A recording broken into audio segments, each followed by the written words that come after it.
Welcome in, Braves Today, bravestoday.com. He's Lindsay Crosby. I'm Ben Taylor. It's all brought to you by Plains Coffee. Go to plainscoffee.com, promo code Braves, get your 10% off. Lindsay, this is the first pod we've done since the bearer of bad news, and that is the fact that we were hoping for the best. We're actually texting about it, and instead we get the worst. It is a torn ACL with Ronald Acuña Jr. out for the season, and man, as far as morale, as far as Braves fans, as far as the team, I guess my question is, I hate to call him injury prone, but when you look back going through 2020 and beyond, you've got COVID year, then you've got torn ACL, then you've got rehab year, then he wins then he wins the MVP. And then after he wins the MVP, now we're back to ACL again. Now, the good news is now both ACLs are torn. We get those repaired, and he's got no more to tear. He's got the robot ACLs now. I think on the injury prone thing, to me, when it's different legs and it's different mechanisms for injury, I think it's kind of hard to say injury prone. It's unfortunate. It's bad injury luck more so than injury prone, I would say. But the tough thing, like the thing that sucks, I think more so than any other player on this team, is like Ronald Acuña Jr. only cares about playing baseball. Yep. I mean, yes, he loves his family. He's married with 2 kids and all of that. But like Ronald Acuña Jr. is a ball player. He would play baseball every single day if you let him. He won the MVP in 2023 and then became, I think, only the second reigning MVP to go to Venezuela and play winter ball. He did not have to do that. No. He would play every single day if you let him. And then he stopped playing to come accept his MVP awards. Then he went to spring training early and started playing baseball again. And so to have that taken away from him kind of sucks. He wrote that piece in the Players Tribune when he came back about how hard it was to not have baseball, to have baseball taken away from him during that last rehab. And to have to do that again sucks. And you saw some of the comments from his teammates, from the coaching staff. They said words like devastated. Like it hurts for him, not even from a baseball perspective, just for him. This sucks. And it's not fair because now you start to wonder, I'm not saying they're the same player, but like you think about Mike Trout, how amazing the start of Mike Trout's career was. And then he started dealing with nagging injuries and he's not quite been that same guy, but you still have that body of work from his 20s when he was the greatest player in this generation. Ronald Acuña Jr.'s going to be losing 2 seasons in his prime to knee injuries. And then 22 was readjusting after the injury. And ostensibly, we're assuming 2025 will be some of that as well. And so you start to wonder, is there always going to be a what would Ronald Acuña Jr.'s career numbers look like in 15 years had he been healthy when he was in his 20s? So that just sucks for him. 2 things come about from this. Number one is you brought it up, playing down in Venezuela. Is that something that he does need a break? He needs to give his body, like, I don't think he realizes he's still young. So he's still, as far as physical specimen, he is in much better shape than you and I probably combined if you had us like run a relay with one another. But I will say, is it something that he starts to consider, that he doesn't go and play Venezuelan league, or he doesn't have such intense off-season workouts and he rests his body a little bit and actually goes and sits on a beach and does a little bit of vacation with the family and wife, like you said. Also, another thing that you just brought about is you talked about with Trout. You hear this with football injuries all the time, Lindsay. He's gotten both knees now have messed up. And, then what you start doing is you start compensating when you start rehabbing by using other muscles you're not usually used to using because you're protecting those. So what's next? An oblique or a back or a shoulder, because he's trying to force something with his upper body because he's not completely happy with the way his lower body feels. And so that's my biggest concern, is moving forward, can he mentally stay in where he doesn't overcompensate with something else to injure something else? Yeah, he said he did a lot of work in that last rehab process to try to strengthen his legs and everything to help keep that knee stable so that he didn't have to do that. And I think, given that this one's even earlier in the year than that 2021 one was, that was back in June, actually, The fact that this one is earlier in the year means he has even more time to rehab before he gets back into action. So I think at this point you have a blueprint, you know how to do it, and you know what he can be after the injury, provided you get all the rest and rehab you need. I think he's going to be fine. And I'm sure a lot of those changes where he backs off on some of the offseason stuff, that's kind of natural for a lot of guys as they get older. You don't hear about a lot of, mid 30s guys going to play winter ball who are still productive in Major League Baseball. So I think that's going to slack itself off in time.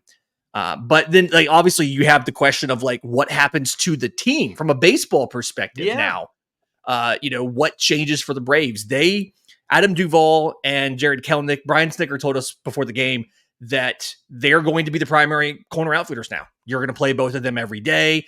This was something where Duvall was the short side of the platoon, started against lefties. You're going to play them virtually every day now. And you called up JP Martinez from Gwinnett. He's not expected to rotate regularly into the outfield mix. He's more of a fourth outfielder. If there's an injury in a game, somebody gets pinch hit for, whatever, you need another guy to go in there, he'll go into the game, but he's not expected to share time with Kelenic or share time with Duvall or anything like that. It's going to be these three guys every single day. Kelenic in left, Duvall in right, Michael Harris in center. So the fans' reaction is going to be, let's go find somebody. They started dropping names right away. Apparently, oh my gosh, Washington's DFA'd somebody, I think, or something of that nature. And Victor Robles, yeah. Yes, yeah, Robles was. And so everybody's like, go get him. I'm like, whoa. Let's not, just because somebody's DFA doesn't necessarily mean they're a good fit. AA is really big on somebody fitting into, the lineup. Of course, my initial reaction, as soon as I got the report that the ACL was torn, I was like, Jock Peterson, what's his contract? What is he doing right now? A lot of people made that same comparison. And hey, if you wanted to run it back to 2021, you already have Adam Duvall. You don't have to go trade for him like you did that year. Right. But no, I think the big difference here, and I wrote a piece on Monday morning that kind of mentioned this. The roster you have now is so much more talented, or so much more talent here than you had in 2021. Agreed. After Austin Riley's after Ronald Acuña's injury. I for fun, I went and looked at the lineup for the game after Ronald Acuña Jr. got injured in Miami last year. In the first game, your leadoff man was right fielder Ehire Adrianza, career middle infielder. Your left fielder was Orlando Arcia, and you had Guillermo Heredia at center field with Kevin Smith behind the plate catching. And, obviously now you have Sean Murphy, who is back. You have Kelenic and Duvall are light years better than those guys. Michael Harris, same thing. It's a much more talented roster. And every indication that we got from Brian Snitker and everybody else is I wouldn't expect any sort of moves until probably after the All-Star break. This is the outfield. They're going to give them, 6, 7, 8 weeks to try and figure this out, to see how they do.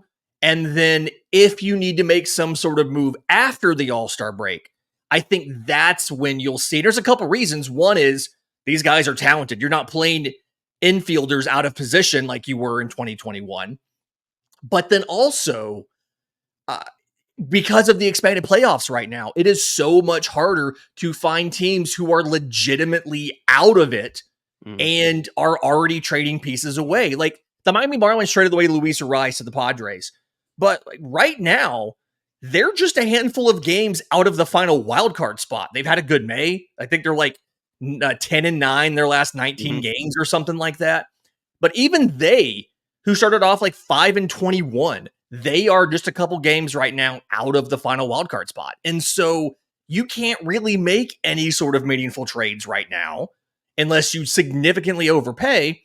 And that's the other thing. Atlanta doesn't really have the assets, especially on the position player side, to overpay for anybody unless you give up these young starting pitchers that you are going to need in 2025 and in 2026. Guys like AJ Smith-Shawver, who can't be traded right now anyway. He's hurt. And Hurston Waldrop and Spencer Schwellenbach. Guys are going to need the next couple seasons. Those are your only options to get an impact player via trade. And for obvious reasons, you need to keep them right now. Yeah, and it's funny that you bring up those three pitchers, and I think it's hilarious when you read stuff online. It's like, well, what if we gave up one? I don't think you understand. That's the future of the organization. Like those things, Mhm. those guys right now are more valuable where they are due to 25, 26, 27 seasons Mhm. than what they would be if you brought in a quote unquote temporary right fielder. Because here's the news, folks. Acuna is coming back. He's not Yeah. out forever. So this would be a band-aid fix. So you don't want to go ahead and give away the farm legit. Or money, which we don't have, in order to pick up somebody that, as you said, I don't know. Other teams may learn from the Marlins, because I think when the Marlins traded Arise away, they were sitting there thinking, we're done. Everything's good. And then all of a sudden they went on a run. And as you said, now they're a few good pitches away from being in the wild card talk, Yeah. and they're missing their best friggin' player. They're about to overtake the Mets for fourth place in the division. And like, I mean, they've won the last 4 series they've played. They're playing the Padres right now, actually. Kind of funny. But yeah, like it's so hard to find guys who could make a difference, who are significantly better than your options now. And Kelenic and Duvall. Kelenic's given you amazing defense in left field. He had a great game on Sunday when he checked in for Ronald. I believe he had 4 hits, scored like 3 or 4 runs in the game. Adam Duvall, the last 2 starts he's made, he's hit home runs in both of them. He's got, I think, 3 home runs in his last 4 starts. And he's always been a guy who played better with regular playing time. He was never good as a pinch hitting option. I think it's really interesting, and we probably have to do it after the break.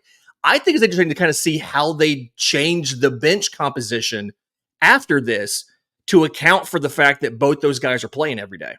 Yeah, completely agree. Speaking of the break, need to thank the guys at Plains Coffee. Go to plainscoffee.com. Promo code BRAVES if you want flavored coffee, if you just want regular coffee, or if you don't even want coffee, if you're interested in tea, be sure to do that. They roast the beans, not tea beans, no such thing. Those are leaves, but they do roast the beans that belong to the coffee right when you make your order, and they'll ship them to your front door. It's plainscoffee.com, promo code BRAVES, and get your 10% off. Well, that was my next question. It kind of goes into it a little bit. The morale of the team, along with the bench and the chemistry and everything that's going to be taking place, is, you look at their first game of the series against the Nats, and I don't know if that necessarily had to do with team morale as much as it did Charlie Morton not having his best stuff. Also, missed check swing led to 2 runs, in my opinion, there in the first inning. Who knows what kind of game it is? If that's strike 3 called, because he did go around. Yes, umpires, I'm talking to you. This should be a reviewable play. But I do wonder. I don't know. At some point, they looked a little dead, but then when they made that charge at the end, I sat there and thought, okay, this team still thinks they can play ball. They're not real worried. I think this was something they got buzz, like they ran into a buzzsaw of a rookie starter who's been really impressive, that they just don't know the guy. They've never seen the guy. They've never faced the guy. It's the first time he's played Washington all year, and they struggled with him. And as soon as he got out of the game, or as soon as he got late in the game, we were texting, as soon as he got late in the game, they started, boom, single, double, homer. They're right back in it. And Washington had to go to their high leverage setup man and their closer just to seal this one out, even though it wasn't a save situation. I thought it was really interesting, and I want to see how it's going to play off in the future when Atlanta brought back Sean Murphy from the injured list, who I thought played well, and didn't send Chadwick Tromp back to Gwinnett like we all assumed, right? They DFA'd Joey Wendell instead. So now your bench is outfielder JP Martinez. He's your outfielder. Zach Short is your infielder. And you have 2 catchers, because you have Travis d'Arnaud and you have Chadwick Tromp. And looking at the whole thing, I think, we got confirmation. I wrote this up when the transaction happened this morning. We got confirmation from Snicker this afternoon. The whole reason you kept 2 catchers on your bench is so that now Travis d'Arnaud, or if he's starting Sean Murphy, can be your primary pinch hitter. Because you've done 29 pinch hit appearances going into Monday's game. 20 of them were Adam Duvall or Jared Kelenic.